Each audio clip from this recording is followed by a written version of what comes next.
श्री सद्गुरुनाथ महाराज की जय। परम पूज्य गुरुदेवता श्री कलावती माता की जय। परम पूज्य आईंच्या चरित्र वाचनाच्या षष्ठोल्लास या सत्रातला हा भाग 14वा। ओम नमः शिवाय। आई करत असलेल्या प्रत्येक कामात वेळ, खर्च आणि त्रास या तिन्हीची बचत होत असलेली पाहून खरोखर नवल करण्यासारखे आहे.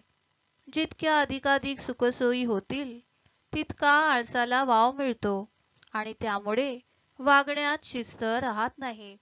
कुकर लावलाय म्हणून निश्चिंतपणे शेजारी जाऊन गप्पा मारीत बसावयाचे आणि शाळेची वेळ झाली म्हणून मुले बोलवायला आली की घाईघाईत चपाती लाटायला आणि आमटी करायला वेळ नाही म्हणून नुसता भात आणि वरण खाऊन जा आणि 2च्या सुट्टीत येऊन चपाती खा असे मुलांना सांगायचे.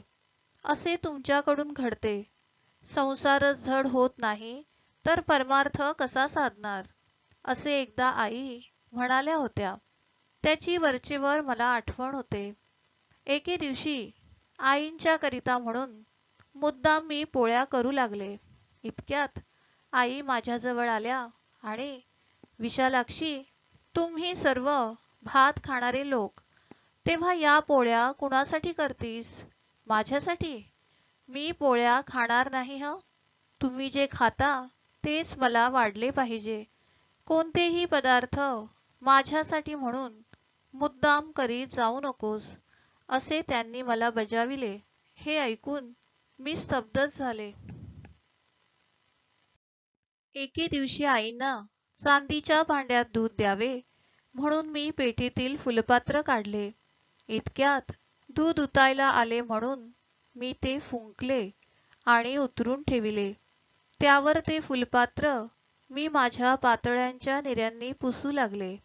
आई म्हणाल्या, पातळ्यांच्या निऱ्या खाली लोळत असतात, तेव्हा त्यांनी पुसून भांडे स्वच्छ होईल कसे? त्यावर मी पदराने पुसू लागले. आई म्हणाल्या, एवढा गलाटा करण्यापेक्षा त्यासाठी पांढरी शुभ्र पण इतर कशासाठीही न वापरलेली अर्ध्या किंवा पाऊण वारांची 15 ते 20 चौकोनी फडकी ठेवायची आणि एक मळले की दुसरे फडके वापरावयाचे. ती फडकी पण खाली ठेवायची नाहीत. एखाद्या टोपलीत घड्या करून ठेवायची. हात पुसायला फडके नेहमी खिळ्याला अडकवून ठेवायचे. प्रत्येक कामाला सुरुवात करीत असता हात धुवायचे. हे जर तू लक्षात ठेवलेस तर तू कृष्णाची खरोखर आवडती होशील. त्यावर मी चांदीचे भांडे स्वच्छ फडक्याने पुसून दूध घालून ते आईंच्या समोर नेऊन ठेविले. बराच वेळ आई दूध न घेता गप्प बसलेल्या पाहून, आई दूध घ्या असे मी म्हणाले. मी दूध घ्यायचे म्हणजे कृष्णाला नैवेद्य दाखवावा लागतो. तू फुंकल्यामुळे त्या दुधाचा नैवेद्य दाखविता येत नाही असे आई म्हणाल्या. यावरून आईंच्या पुढे काहीच लपून राहत नाही हे मला कळून आले. एके दिवशी मी चकल्या केल्या आणि आईंना चव बघण्यास सांगितले. थोड्या वेळाने चकल्या कशा काय झाल्या आहेत असे मी विचारले. तेव्हा आई म्हणाल्या, त्रिरंगी. ते ऐकून मी आश्चर्याने त्यांच्याकडे पाहू लागले. त्या शब्दाचा अर्थ जाणून घेण्याचा माझा मानस पाहून पहिला तुकडा तोंडात टाकला त्याला अजिबात मीठ नव्हते. दुसऱ्या तुकड्यात मीठ बरोबर लागले. तिसऱ्या तुकड्यात एकदम खारट लागले. म्हणून मी त्रिरंगी म्हटले. याप्रमाणे आईंनी त्या शब्दाचा उलगडा केला. एके दिवशी मी शिरा केला आणि तो आईंच्या पुढे ठेवला. थोड्या वेळाने मी विचारले, आई, शिरा बरोबर झाला होता का? आई म्हणाल्या, फारच छान झाला होता, पण त्यात मला थोडी करकर लागली. पण हे काही आज नवीन आहे असे नाही. नेहमीच भाजी, चटणी, कोशिंबीर, चपाती या सगळ्यातच मला करकर लागते. तेव्हा मी म्हणाले, शक्यतो स्वच्छ व्हावे म्हणून मी अगदी काळजीपूर्वक काम करते. तरी असे कसे होते कोण जाणे? आई, याचे कारण तुम्हीच एक सांगू शकाल. त्यावर आई म्हणाल्या, हे पहा बाळ, याची कारणे अगदी उघड आहेत. एक म्हणजे चपाती लाटते वेळी लाटणे चुकून जमिनीवर ठेवले जाते. त्यामुळे त्याला लागलेली माती चपातीत येते. खोबरे खोवताना चुकून थोडे खाली पडले की ते लगेच उचलून ताटात टाकले जाते. त्यामुळे त्याला लागलेली माती पदार्थात मिसळते. भाजी चिरलेले ताट भाजी फोडणीस टाकते वेळी वाकडे केले जाते. त्यावेळी ताटाच्या खाली लागलेली माती भाजीत पडते. दही किंवा डाळ घुसळते वेळी घाईमध्ये कधी-कधी रवी न धुता वापरली जाते. तेव्हा त्यावर बसलेला धुरळा ताकात किंवा आमटीत जातो. तसेच भाजी चिरून ठेवली किंवा कणिक भिजवून ठेवली आणि येता जाता त्याच्यावरून ओलांडून गेले की त्यावर पायाची धूळ पडते. ही सर्व कारणे ऐकून मी थक्कच झाले. कारण आम्ही प्रापंचिक म्हणवून घेतो आत्तापर्यंत करण्यात आणि खाण्यातच आमचे सारे आयुष्य निघून गेले. असे असून सुद्धा ही कारणे आमच्या लक्षात गेली नाहीत हे कसे, याचेच नवल वाटते. सुंदरन सासूरवाडीला गेला होता. त्याने येतेवेळी रताळी आणली होती.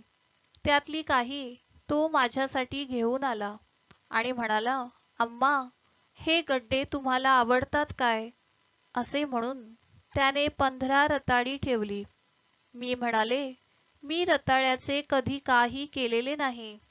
सासूबाई याचे उपवासाला काही पदार्थ करीत होत्या. पण आईने त्या रताळ्याचे पापड, पोळ्या, भाजी, काचऱ्या, वड्या, वडे हे पदार्थ करण्यास मला शिकविले. एके दिवशी माझ्या मालकांनी मंगळूरहून येताना मोठमोठे 2 फणस आणले. त्यात एक कच्चा होता आणि एक पिकलेला होता. ते पाहून मी म्हणाले, 2 फणस आणलेत, ते कसे संपवायचे? आई म्हणाल्या, उगीच त्यांचे मन दुखवतीस कशाला ग? आणून झाल्यावर बोलण्यात काय अर्थ आहे? वस्तू आणणे पुरुषांचे काम आणि त्याची चीज करणे बायकांचे काम. त्यावर आईने पिकलेल्या फणसाची खीर, पाक, इडली, आंबोळी, पानगे, भजी आणि वडे असे 7 पदार्थ केले आणि कच्च्या फणसाचेही लोणचे, पापड, सांडगे, भाजी, आमटी आणि काही गरे तळून ठेवले. एकूण 6 पदार्थ केले. ते पाहून आम्ही उभयता थक्कच झालो. एके दिवशी उजेडल्याबरोबर चिकमंगळूरहून माझी सख्खी बहीण माझ्याकडे आली. मुलाच्या वाढदिवसानिमित्त तुला बोलवायला आले, असे ती म्हणाली. येतेवेळी तिने आपल्या शेताच्या भाताचे 5 पायली पोहे करून आणले होते. ते पाहून मला राग आला. त्या भरात मी, एवढे पोहे कशाला आणलेस? येथे काय लग्न आहे? असे म्हणून तिला तडातडा बोलले. तिला आईंच्या विषयी आदर नाही याबद्दल आधीपासून तिच्यावर माझा राग होताच. त्यात तिला बोलायला पोह्याचे निमित्त झाले. आईंना कुणाचे मन दुखविलेले आवडत नाही. तिच्यावरचा माझा राग शांत व्हावा म्हणून, अगं, पोहे आणायला मीच तिला कळविले होते. उद्या गुरुपौर्णिमा आहे ना, म्हणून सर्वांना प्रसादार्थ मी पोहे वाटणार आहे. आईंच्या या वाक्याने मी शांत झाले. पण आईंच्या बोलण्यातली खुबी मात्र मला दुसरे दिवशी समजली. उगीचच्या उगीच मी रागावले या विचाराने मला वाईट वाटले. त्यापासून फायदा काय झाला? तर 2 दिवस माझे डोके दुखले त्यामुळे मला निजून राहावे लागले. आश्चर्याची गोष्ट ही की आईंनी थोडे सुद्धा पोहे शिल्लक न ठेवता त्या पोह्यांचे 7 भाग करून 7 तऱ्हेचे पोहे केले आणि भजनानंतर सर्वांना बसवून केळीची पाने ठेवून पानावर ते पोहे वाढले. हिरव्या पानावर सप्तरंगी पोहे अतिशय शोभून दिसत होते. तत्पूर्वी द्वादशीच्या दिवशी 7 तऱ्हेचा भात करून भजन मंडळींना त्यांनी जेवू घातले होते. हा दुसरा नमुना मला पाहावयास मिळाला. आईंच्यासाठी काही पदार्थ अगर पक्वान न करून आणण्याबद्दल कोणी त्यांना विचारले असता, तुमच्या हातचे खाण्याचा मला योग नाही, असे आई नेहमी सांगायच्या. बरेच दिवस आईंच्या या बोलण्याचा मला उलगडा झाला नाही. एके दिवशी मी आईंना विचारले, आई, तुमच्यासाठी खास काही पदार्थ कोणी करून आणू का? असे विचारले असता, मला खाण्याचा योग नाही असे तुम्ही नेहमी म्हणता, तेव्हा याचा अर्थ काय? तेव्हा आई म्हणाल्या, पुष्कळ वेळा मी खावे म्हणून अनेक तऱ्हेचे पदार्थ पक्वाने कोणी कोणी आणीत असतात, परंतु कोणाच्या पदार्थात करकर तर कुणाच्या पदार्थात केस, कुणाच्या पदार्थात खडा आढळतो तर कुणाच्या पदार्थात भातकुटे मिळतात. आधीच मला नको असते, त्यात हे असले काही निमित्त घडते, त्यामुळे खाणे होत नाही. तेव्हा मला योग नाही असे म्हणावयाचे नाही तर काय म्हणावयाचे? इतक्यात एक भगिनी आईंच्यासाठी मुद्दाम बटाटे वडे करून घेऊन आली आणि तिने आईंना खाण्यासाठी आग्रह केला. तेव्हा आईंनी डबा उघडला आणि जवळ बसलेल्या भगिनींना त्यातील एक एक वडा दिला व आपण पण एक घेऊन त्याचा तुकडा मोडला. तोच त्यात नारळाच्या करटीचे 2 तुकडे आढळले. त्यावर त्यांनी दुसरा वडा हातात घेतला, त्यातही करटीचा तुकडा मिळाला. एकूण 3ही वड्यात करटीचे तुकडे आढळले. ते सर्व माझ्या हातावर देऊन, ही कृष्णाची जादू पहा, असे आई म्हणाल्या. तेव्हा आईंच्या त्या वाक्याचा मला उलगडा झाला. एके दिवशी संध्याकाळी भजनानंतर केळ्याचा प्रसाद करून साली मी बाजूला ठेवल्या होत्या. आई स्वयंपाकघरात गेल्या, मी पण गेले. मला पाहिल्याबरोबर, आज कृष्णाने कणकेत पाणी जास्त घातले, त्यामुळे कणिक भिजवलेली पातळ झाली, म्हणून पुन्हा कणिक घालावी लागली. आज 20 चपात्या होतील, यात काहीतरी त्याचा उद्देश असावासा वाटतो. थोड्या वेळाने पालगाठून 4 बायका व 4 पुरुष असे 8 पाहुणे आले. तेव्हा एकदम आईंना मी म्हटले, आई, आता जेवणाला काय काय करावयाचे? आई म्हणाल्या, चपात्या तर तयार आहेतच, तू ठेवलेल्या केळ्यांच्या साली बारीक चिरून भाजून फोडणी घालून ठेवल्या आहेत. थोडे दही आणि मेथकूट घालून कालव, म्हणजे चपातीला लावायला होईल. पापड लोणचे तर आहेच. भाताला साधन पिठले केले म्हणजे झाले. असे म्हणून आईंनी भात पिठले करून सर्वांना भराभर वाढले.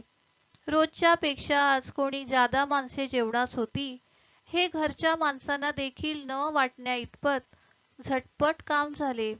यावरून आमच्या कामात कर्तेपणाचा किती गलबला असतो हे माझ्या लक्षात आले.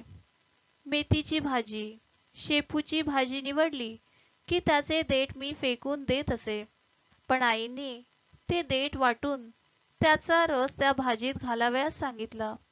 पोकळा, राजगिरा किंवा माठाची भाजी निवडली की त्याचे देठ पण मी फेकून देत असे, पण आईंनी ते देठ शिजवून पाणी काढून त्या भाजीत घालावे असे सांगितल्यापासून मी तसे करू लागले. कोबीची अगदी बाहेरची पाने जून म्हणून मी उपयोगात आणीत नसे, पण आईंनी अळूच्या वड्यांप्रमाणे कोबीच्या पानाच्याही वड्या करून दाखविल्या. अशा प्रकारे प्रत्येक पदार्थ तयार करीत असता आई मला अगदी व्यवस्थित माहिती देत असत. त्यामुळे थोडक्याच दिवसात मला नवीन नवीन पदार्थांची व पक्वान्नांची माहिती झाली. परंतु माझ्याकडून मात्र आईंची सेवा घडावी तशी घडली नाही. यापूर्वी ऐकलेल्या वाचलेल्या जोरावर अमक्या भाजीत अमके विटॅमिन आहे, तमक्या भाजीत तमके विटॅमिन आहे, असे मोठेपणाने मी दुसऱ्यांना सांगत असे. परंतु सांगण्यापेक्षा करणे हे महत्त्वाचे आहे हे मी जाणत नव्हते. आता मात्र आईने माझ्या डोळ्यात चांगलेच अंजन घातल्याप्रमाणे झाले. आमच्याकडे कांदा चिरण्याची विळी निराळी असते. तरी एखाद्या दिवशी कांदा चिरला की त्याचा वास जाण्यासाठी विळी धुण्यास मला बराच वेळ लागे. आईने एके दिवशी कांदा चिरल्यावर बटाटा चिरला आणि म्हणाल्या, "विळीचा वास घे पाहू." मला मोठे आश्चर्य वाटले. का तर विळीला कांद्याचा वास अजिबात आला नाही.